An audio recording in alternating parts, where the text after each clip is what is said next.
Right, item 11, development contributions. So I can give you the layout on the screen. Where we got to last week was we were deferring it to this information. There's been the memo provided, which everyone will have on the tin can, or if they haven't got it in front of them. So the way we're going to do it is we've got an amendment to the policy. So we'll see whether the amendment passes, and if that's the case, that sits in the policy, and then we'll vote on adopting the policy. So the only thing that's worth noting is the staff advice came back and made it clear around the 4 avenues. So the mover and seconder, being Aaron and I, to the amendment, have made it specific to the 4 avenues. And so the team will be here to answer questions, and then we will vote on the amendment. Then that pass or fails, that'll get included in the policy, and then we'll vote on the policy. But there'll be, time for that. So how many debates? We'll just do one. Yeah, we'll just do one, and then it'll be we've got a big agenda. So everyone's had a chance to look at the memo that's come through. Is there anything you want to add at the beginning, Alan? No, you're happy to take questions. So does anyone have any questions? And then I can talk through the voting mechanism. I might need Sam and David's help. Yeah, so Mel, then Tyler. Yep. I asked this question yesterday and you sent through, and I think it's been answered here before, but about extending the demand credits to 20 years and what the effect of that would both be financially on council. Could you just explain that again? So we, as part of the work we did on the rebate, we worked out the value of Central City, which is 30 million.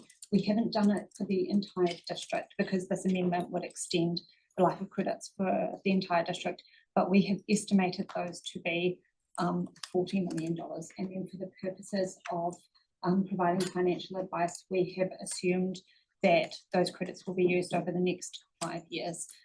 There's no way to tell how those credits will be utilised, but that is the basis of that financial advice. There was a memo circulated ahead of last meeting with that financial advice that shows the rates impact, that is essentially the revenue foregone for extending the life of credits. Tyler, then Sarah. Tyler, then Sarah. Yep. I haven't answered my question. It's good. Okay. Sarah, and then Aaron. Thanks. And we talked about just the Central City portion of that last time, and that because development contributions only came in relatively recently, there weren't any buildings in the Central City that would have previously paid DCs that would then get credits, if you like, for what things they didn't pay for. Yes, so about the rest of the city the existing demand credit clause in the policy does not differentiate between development contribution credits that have been paid for. So that is historic credits, or existing demand credits, and then historic credits, which are essentially recognising the demand that has occurred on the site previously. So all sites that would have been subject to the development contribution rebate scheme for the Central City, those credits, they had not paid development contribution credits that then expired. We can't find any examples in the Central City of a development that paid credits and then had those credits expire.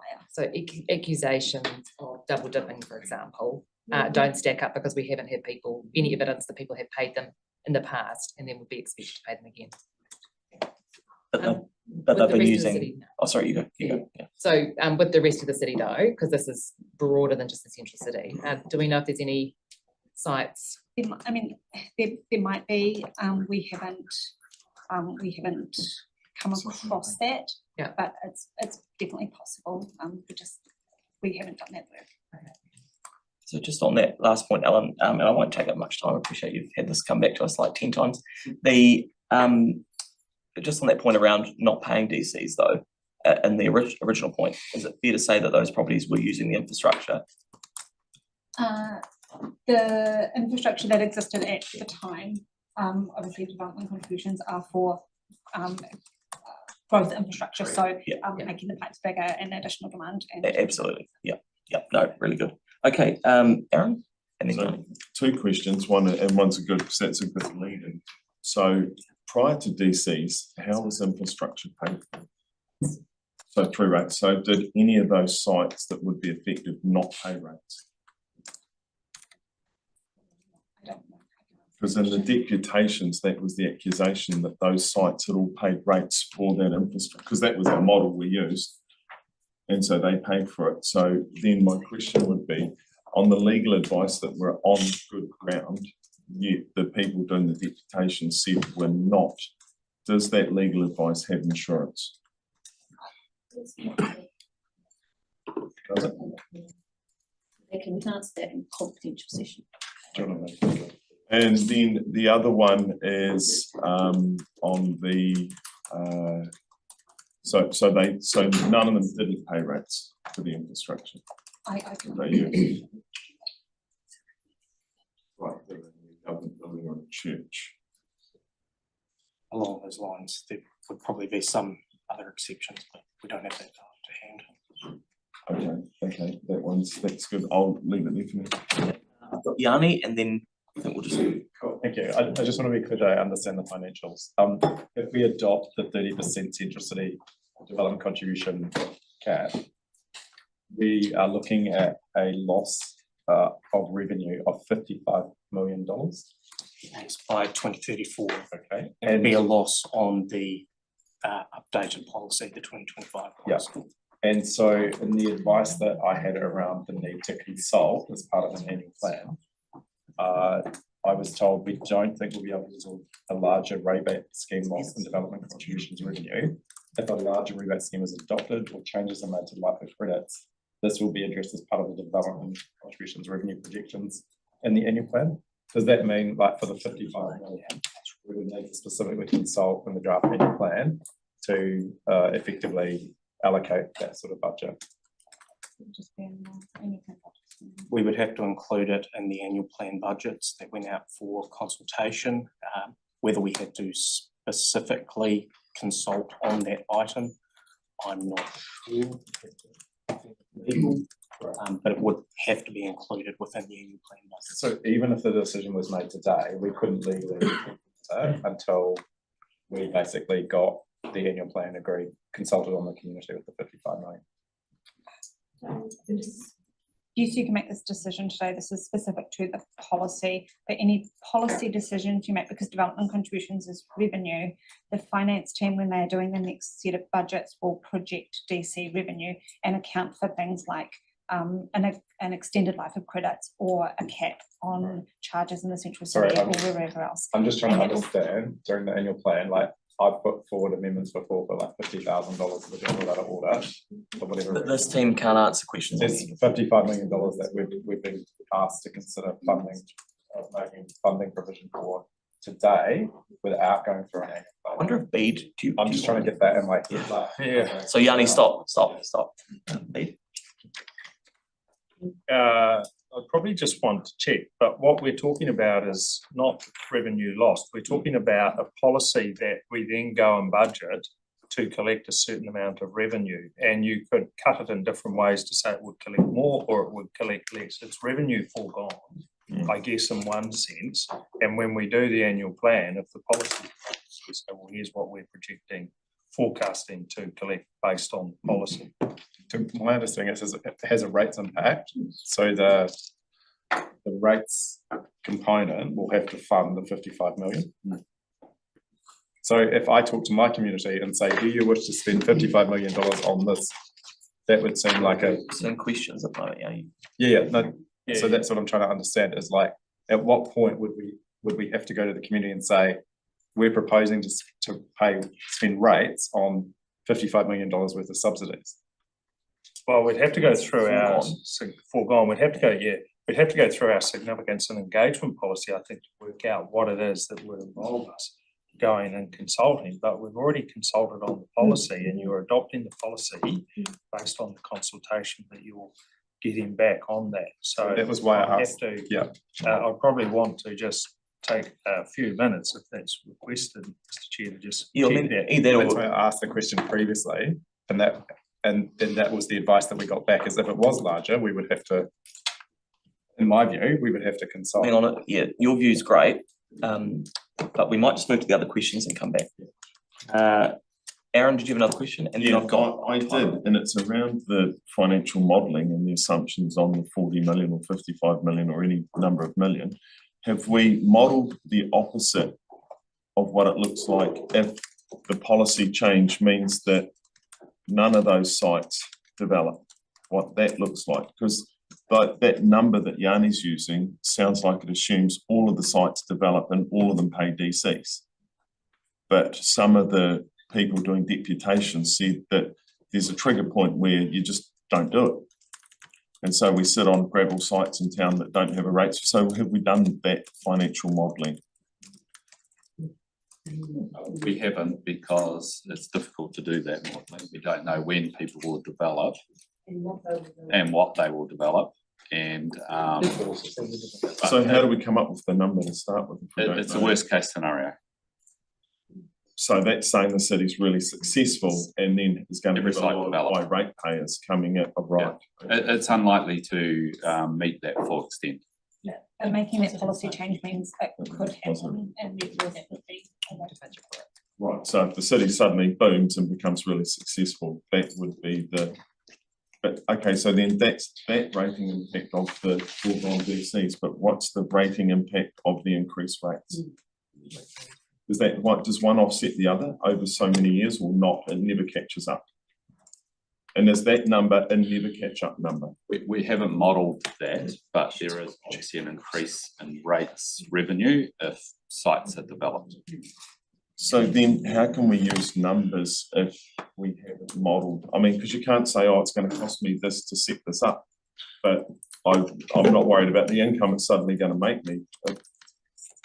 Struggling with that. Get extra revenue. Well, Set rates. a gravel pit rates versus 8-storey building rates are different. Yeah, but we don't get the extra revenue. We set what rates are going to be, get spread between more people at different rates, as opposed to getting more revenue. We do get extra revenue. That's the growth modelling that comes Only in 1 year. Yeah. Every year. You only get it every year, but it's the growth model that's baked in every year. So, you know, and we did it at the last annual plan. We did the draft, and then at the very end, we had updated modelling. Yeah. So it's additional to the pot. Yeah. But it's how you spread it. Well, So it spreads. Yeah. Yeah. And It's well, how that's you the spread same it. as how you spread this if you have foregone income. That spreads over the ratepayers, but the extra income. So let's go. spreads Sorry, over- I didn't help that. Let's go to finish questions, and then we can debate when we debate. The question is, have we modelled? It doesn't sound like it. Is the yeah. To be fair, I've only I asked questions last week, so it's probably they never. And we were actually Eden and I talking about earlier. You know, if you think about some of the other stuff we've had come through, we were talking about like the need for an economist in the city.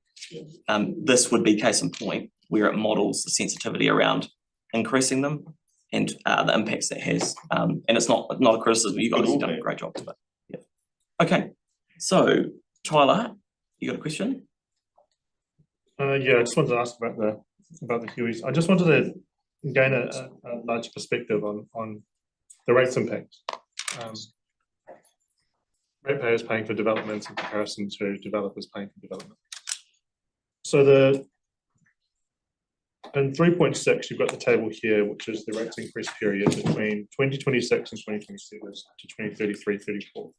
And from what John was saying, just to be clear, that it's a worst case scenario to develop all of the city, and the return could be $55 million, or the impact if we charge 30% development contribution cap will be at 0.32% of rates. Yes, those are different. So the memo that was relates to the cap on charges. Yes. And then the extending the life of credits as an additional rating impact, because they're both kind of concessions, I suppose, Okay. in the policy.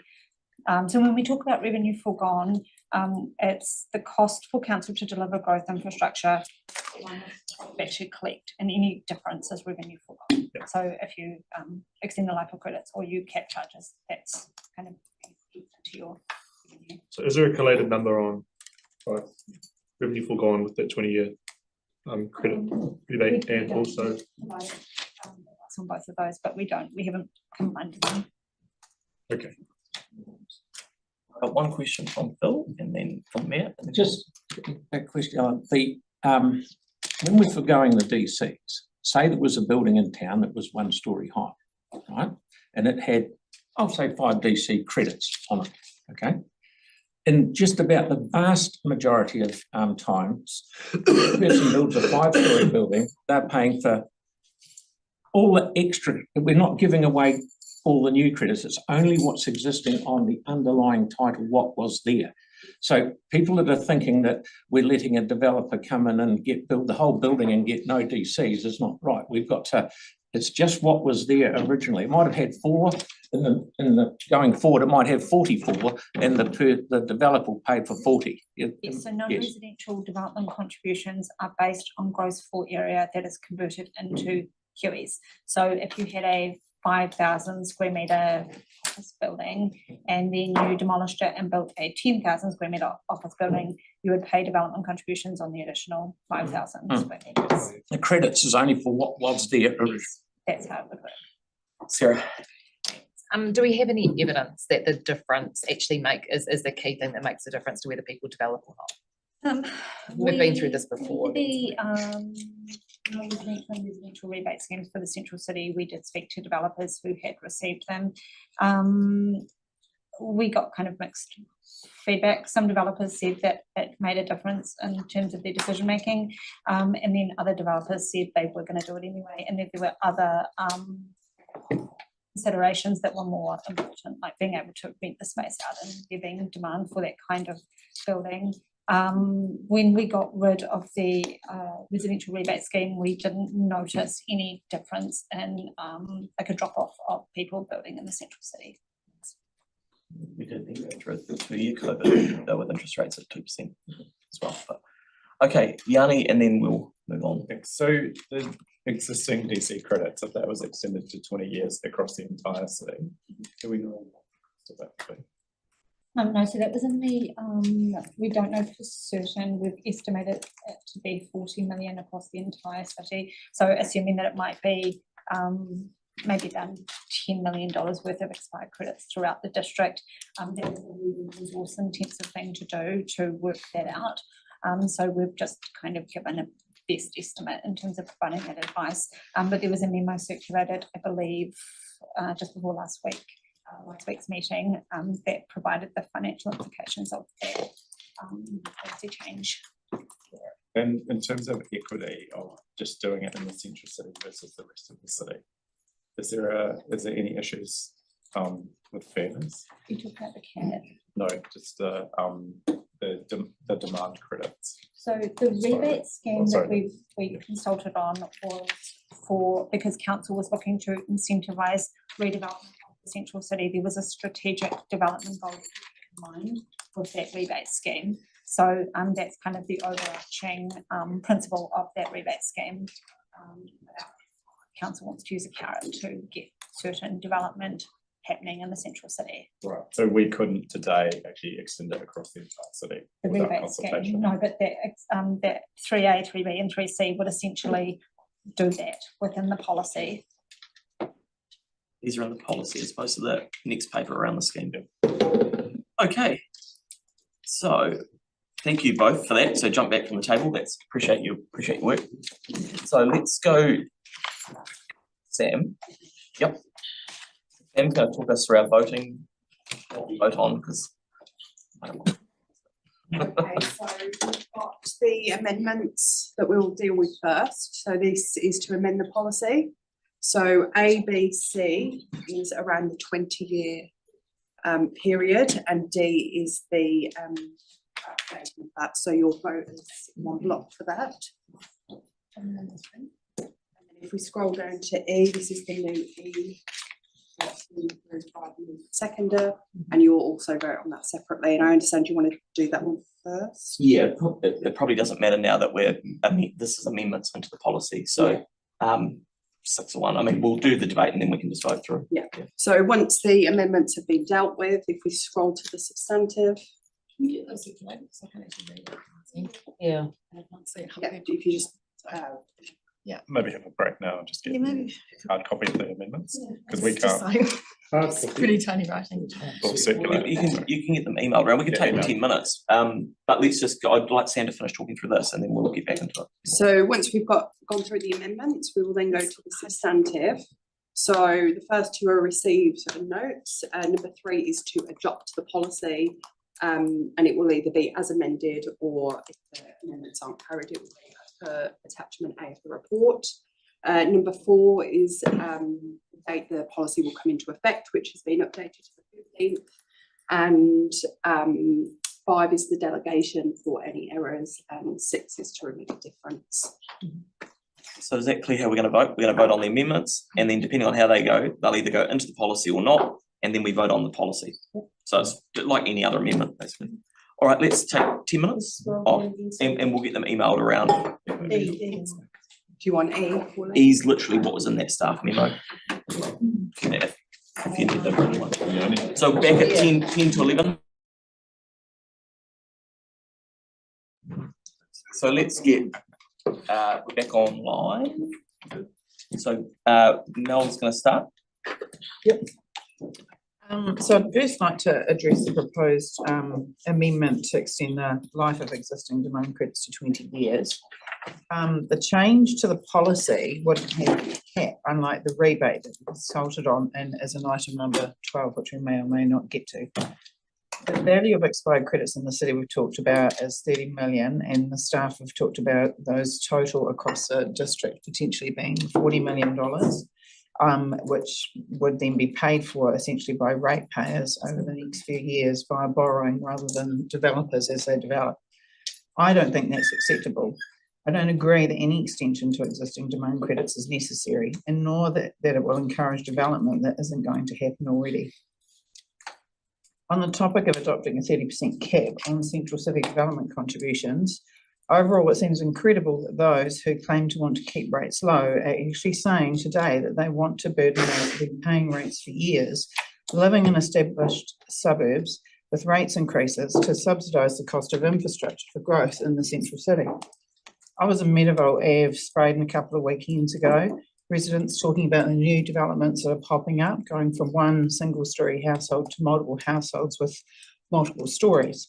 There are issues with the wastewater pipes during heavy rain with toilets backing up there.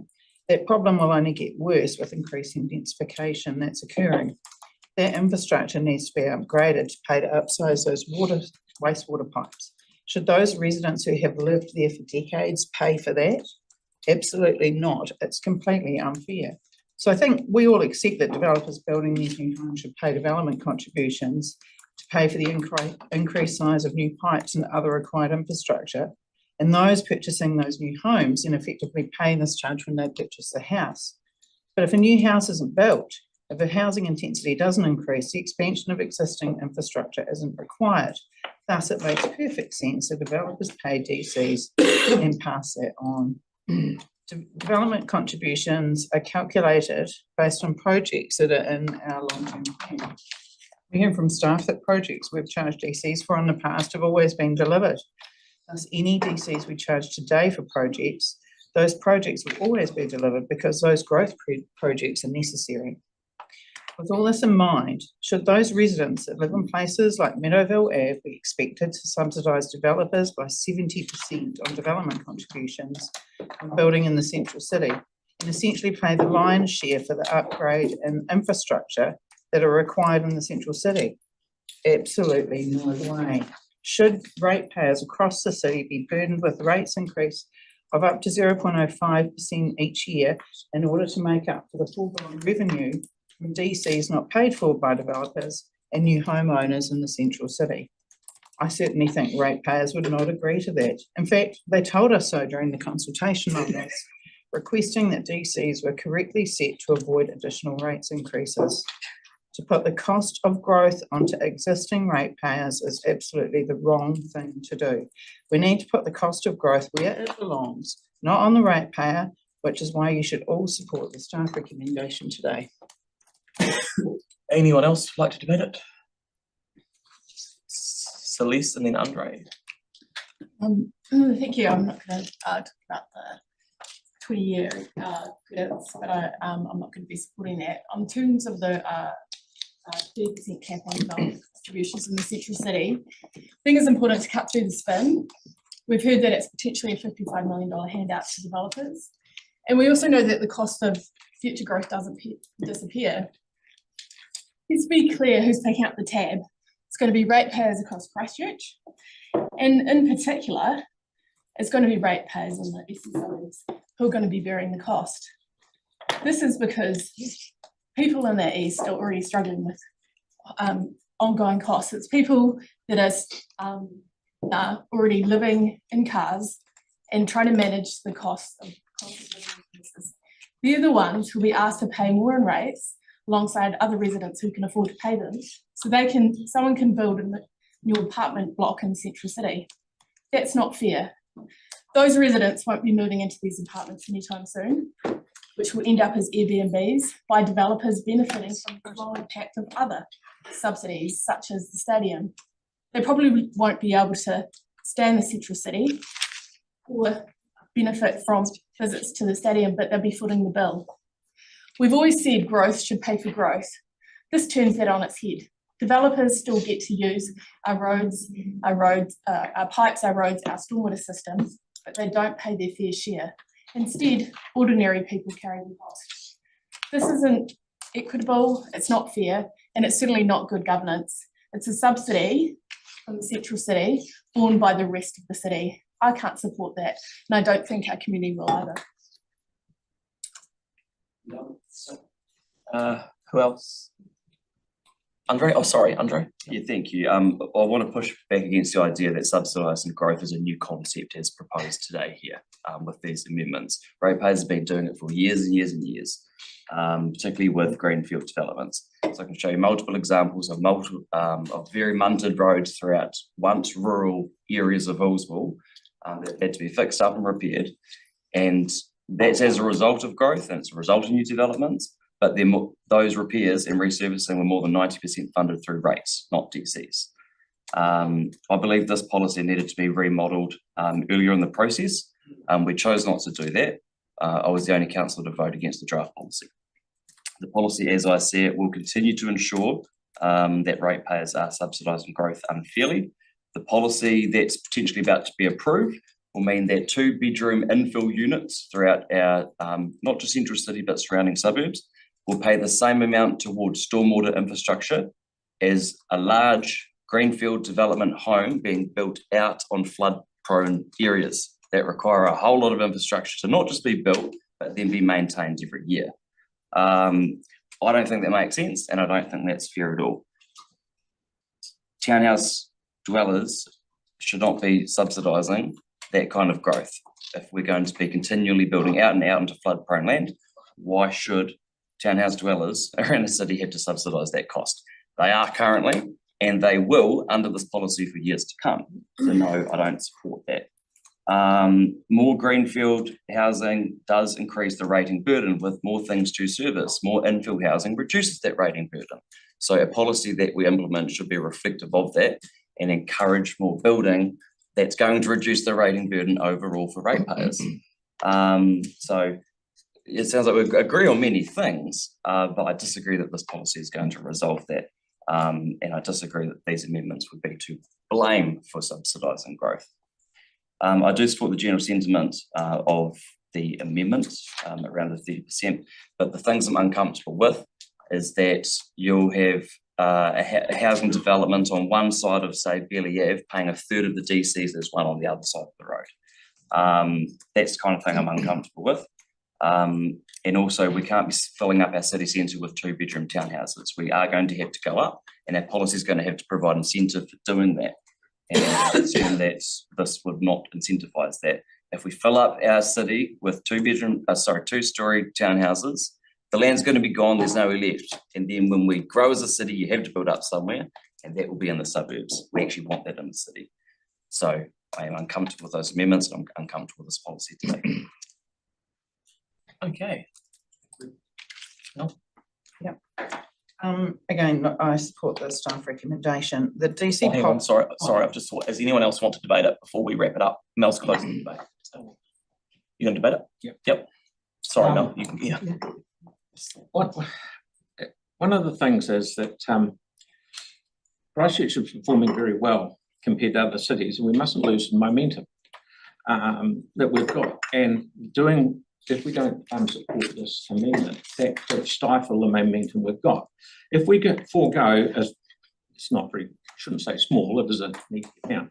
If we forego a small amount once, we get higher rates forever. If you're getting rates on a gravel area which is X, and it's got a small handful of DCs on it, if it encourages someone to build something bigger, which they will pay DCs on the extra over stuff, we will get higher rates for a long time going forward. 10 years, the 10-year rate rule was brought in before the earthquake. It gave developers at the time time to demolish and rebuild over a period of 10 years. That may have only been 2-3 buildings a year. The earthquake came along and dropped a bomb on us, and there were hundreds of buildings that were put into this policy. And for one reason or another, it has taken time to rebuild all these areas, and 10 years was not enough. So that's why I think the 20-year thing is. And the other thing is that I was reading in the paper this morning that Auckland is hoping that sale GP will boost its economy.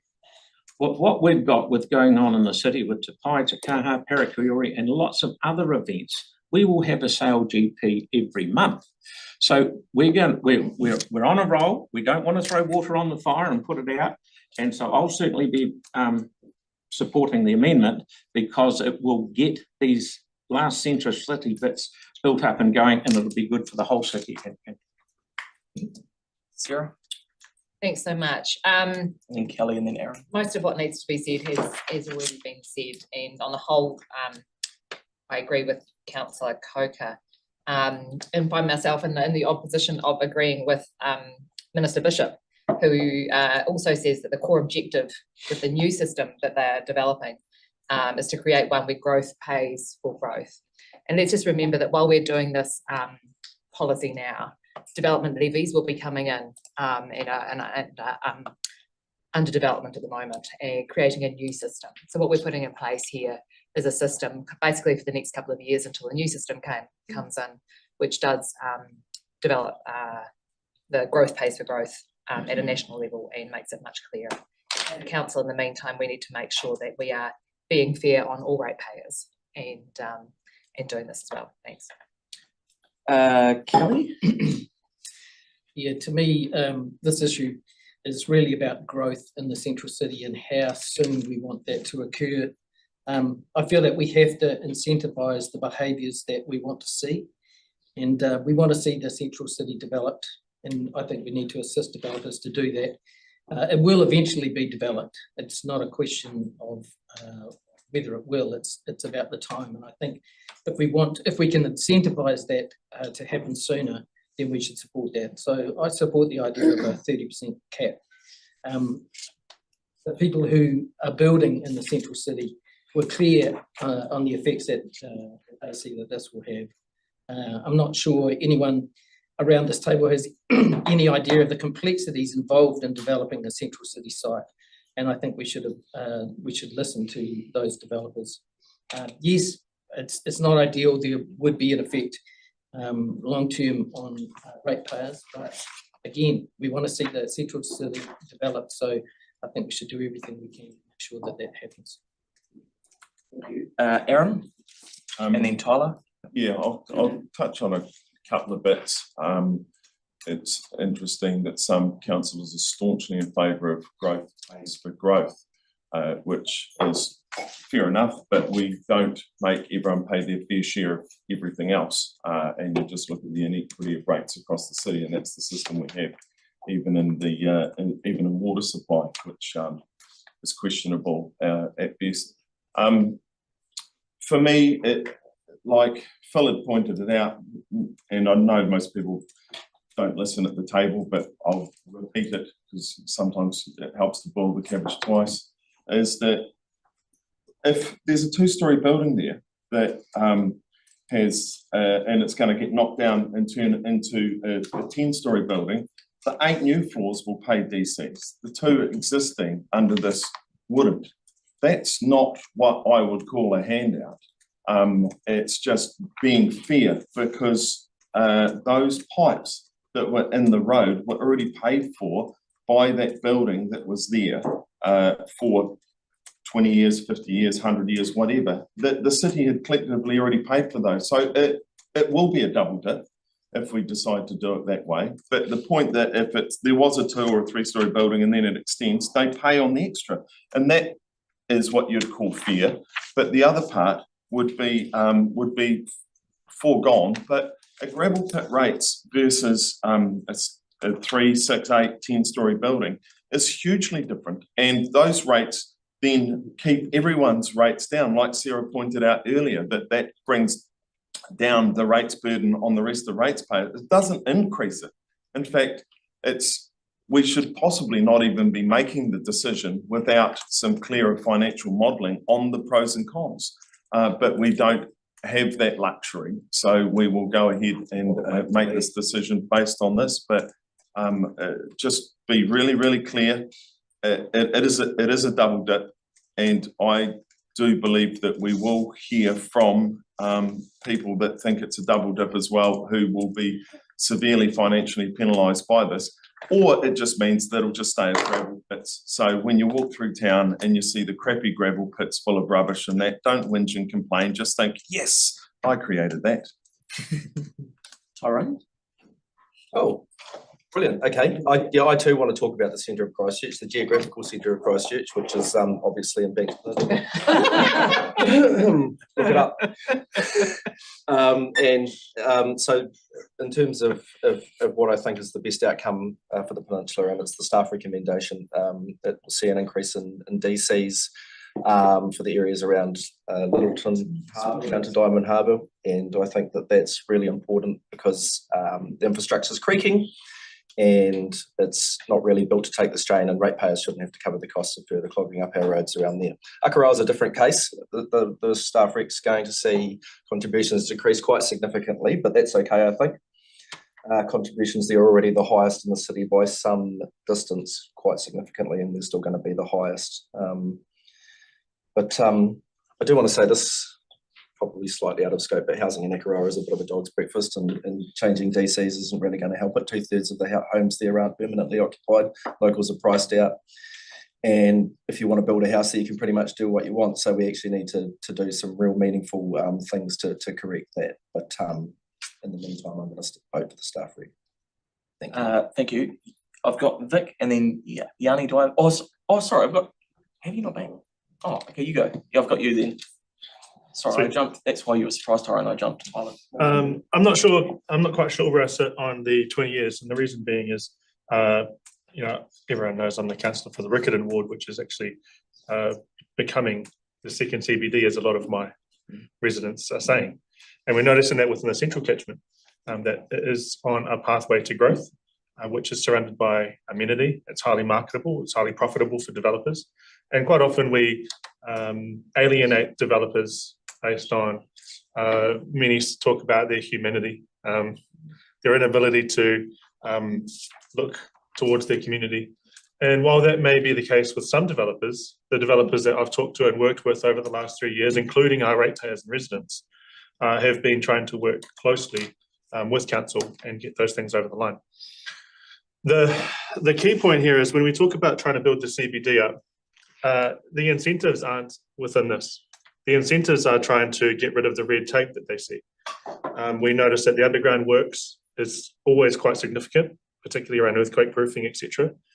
We notice that the vertical stuff is also very complicated when it includes lifts and other things of the sort. So, from even 6 stories up, it's extremely difficult and not profitable for a developer to actually develop that site. I don't believe this is the lever for us to be able to incentivize developers to build these buildings in the CBD. I actually think the lever would be through consents and making it easier to streamline the process to get them to build those things without having to pay millions of dollars for red tape. Not taking aside the safety that needs to always be in all of these buildings, because we know in 2011 about the buildings that have come down and also have been damaged in the earthquakes. So I'm not quite sure yet on where I sit with the existing demand credits, noting that the red tape has been quite significant for a lot of these major complex builds. However, the other ones around the remissions, I'm pretty clear cut on that. I do want to acknowledge all of the developers and all of the residents for submitting. They have given both, yes, we're going to have a really hard time if you don't give us this remission, or the other ones will say, no, we're still going to build it anyway.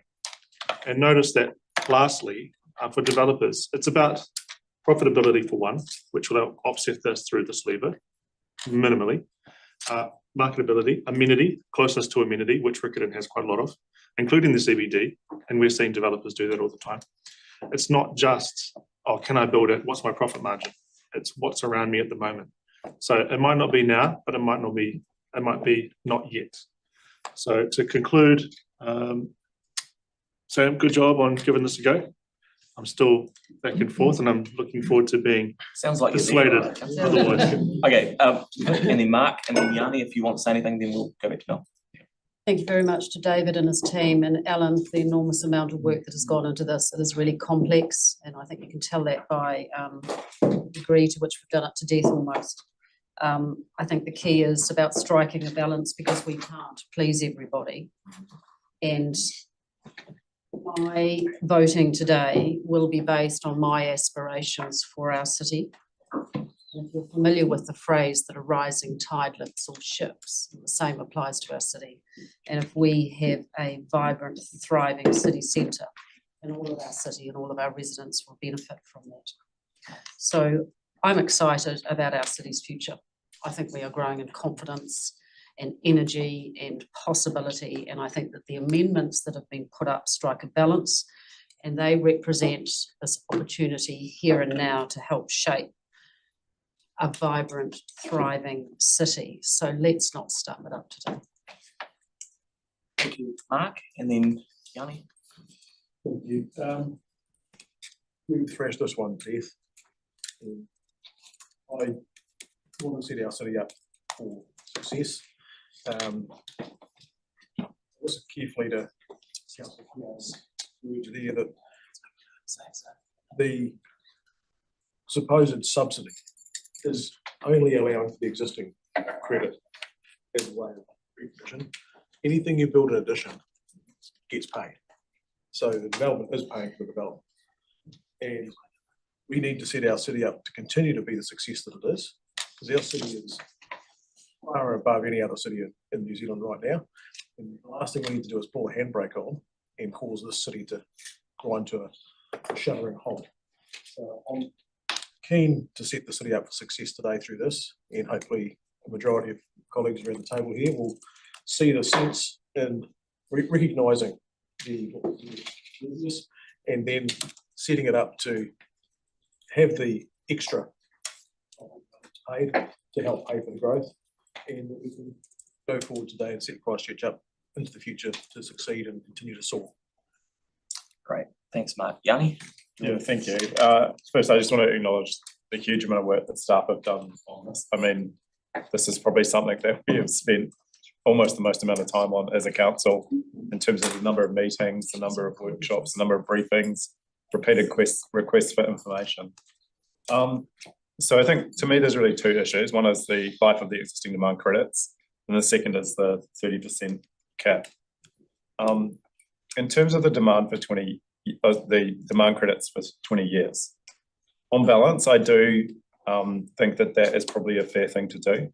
When I reflect on what we've been through as a city with the earthquakes and how frustrating and difficult it was for people dealing with insurance companies, dealing with central government and cordons and all the challenges that people had.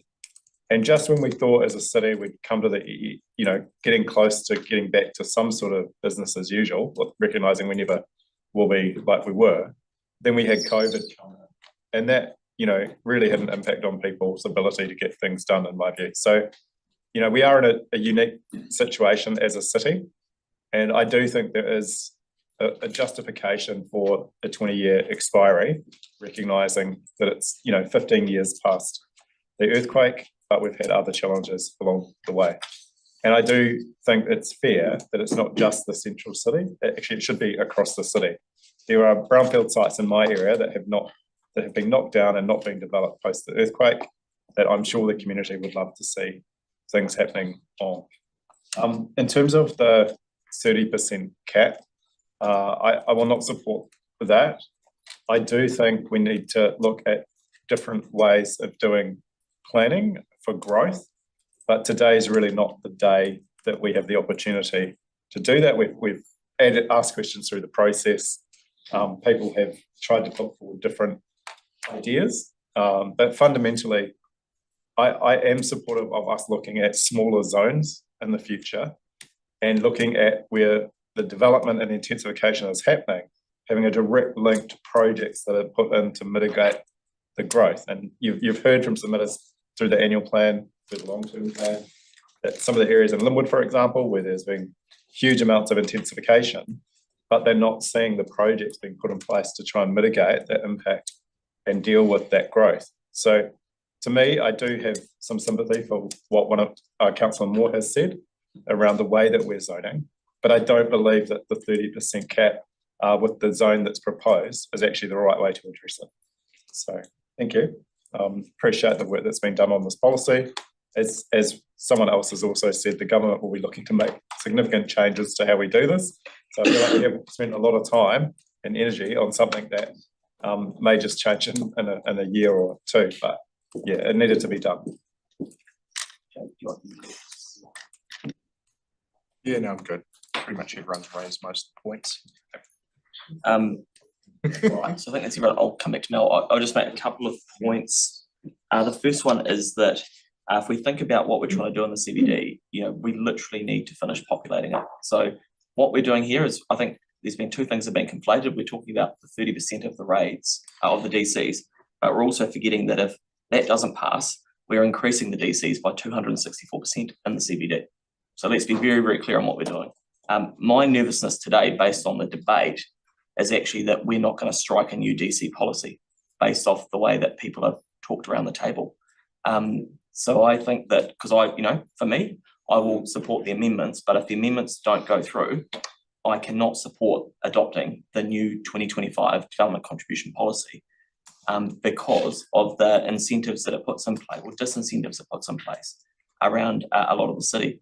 We've spent hundreds of millions of dollars in the city to get this going. I went out to a school earlier this week and I actually wrote it down. The three things they talked about were vacant sites within the city, which these are year 7 and year 8, so I don't know what that equates to in terms of. Did you tell them about the good work I do on the vacant sites? Hey, as the Central City Council, you chose not to debate in this, so you just be quiet. You started debating. The vacant sites, homelessness, and the first event at the stadium. So they said, what are you doing with those gravel car parks in town? Which I was quite impressed. Must be the quality of the principal at the school. That's did that. But in all seriousness, I think we have a fundamental problem if we're going to push through significant increases today, particularly around the CBD. So let's just be very clear, and just so everyone's aware, I will support the amendments to hopefully get through. I think the 20 years makes sense. Make no mistake that this will end up getting challenged. I've got no doubt in my mind this will end up getting challenged. So we can either make a policy decision today or it gets rejected and we end up back to square one. So with that, I'll hand over to my Deputy Chair, Mel. Right, thank you. Again, I support the staff recommendation and not cabbages boiled twice.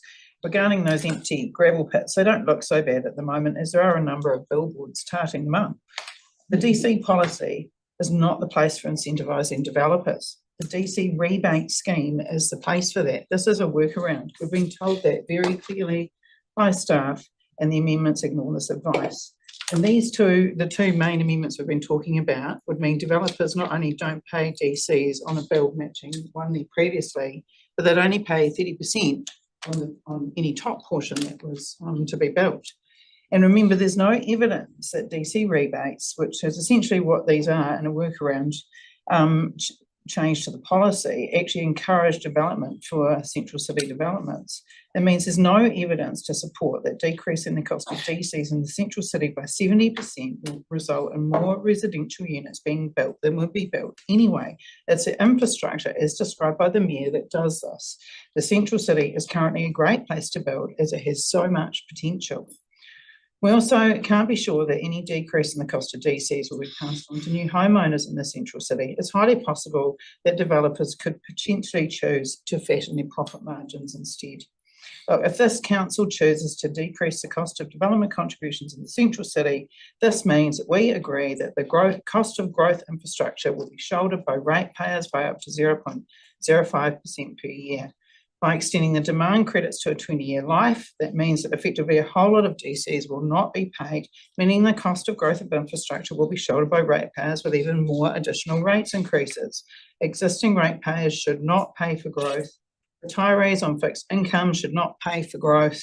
People that live in existing suburbs should not pay for growth. Please support the staff recommendation. Don't choose to subsidise developers.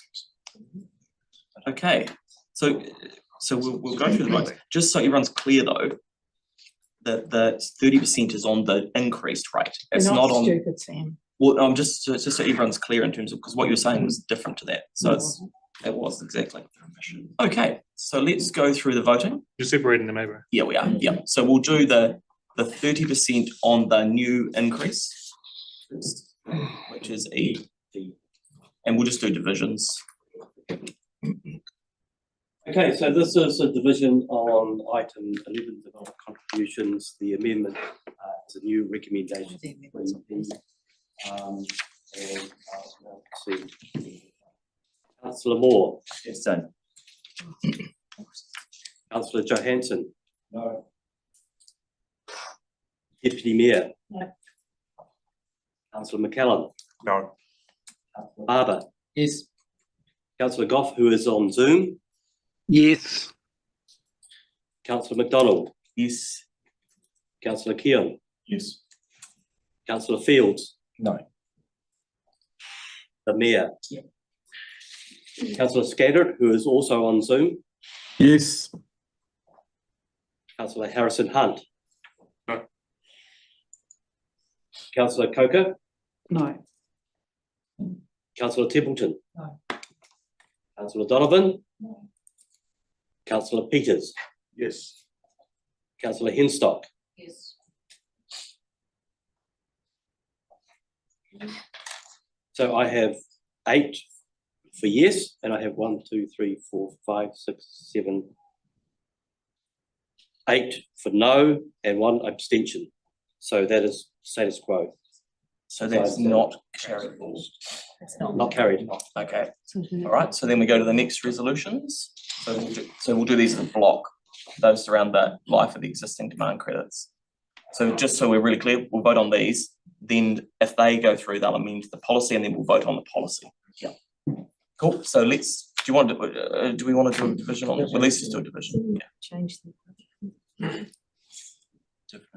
Yeah. So Division. Yes. Okay. Yeah. So item 11, development contributions, voting on amendment recommendation 3, adding A, B, C, and D. Councillor Templeton. Yes, apart from D. Because those things are already done. Councillor McCallum. No. Councillor McDonald. Yes. Councillor Johansson. Yes. Councillor Fields. Yes. Councillor Moore. Yes. Councillor Donovan. No. Councillor Coker. No.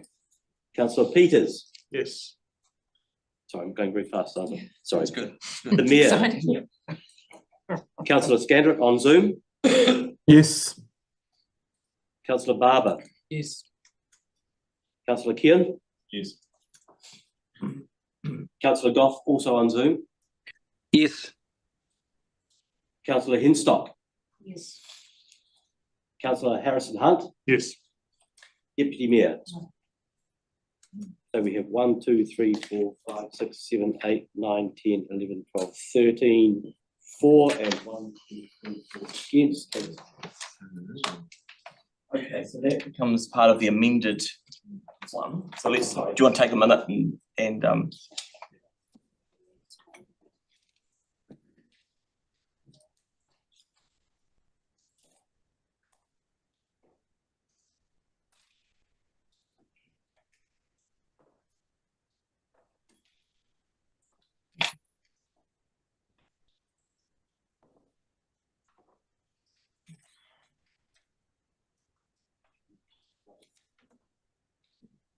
so we're good?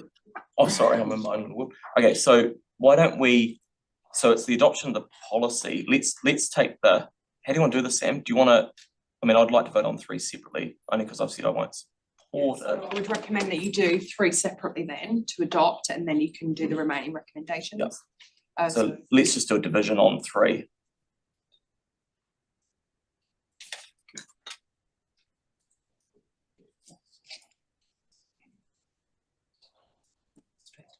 So we're doing recommendation 3 first of all. Yes. Okay. Okay, Deputy Mayor. Sorry. Oh, sorry, I'm in the way, sorry. Yes.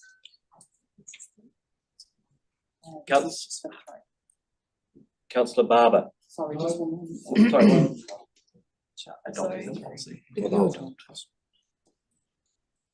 And I'll try not to stand in the way of my colleague when she's trying to.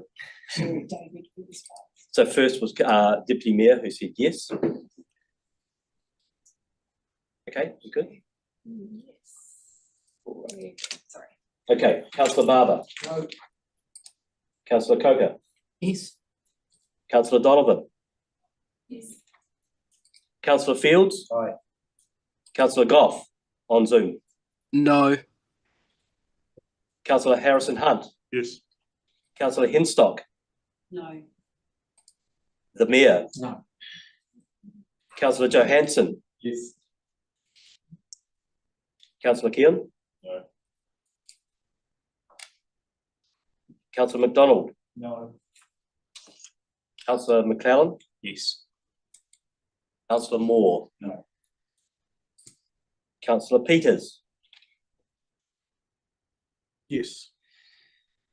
Councillor Scandrett on Zoom. No. Councillor Templeton. Aye.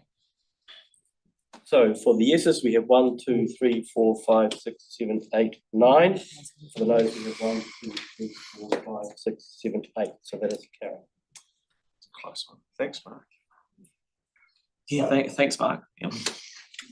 Okay, Well done to staff. Yeah, well done, staff. We could all.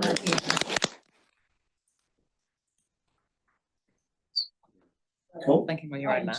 The remaining. Oh, and then let's pass the remaining recommendations. As a block. Yeah. So let's put them to a vote. All in favour? Aye. Against? Okay.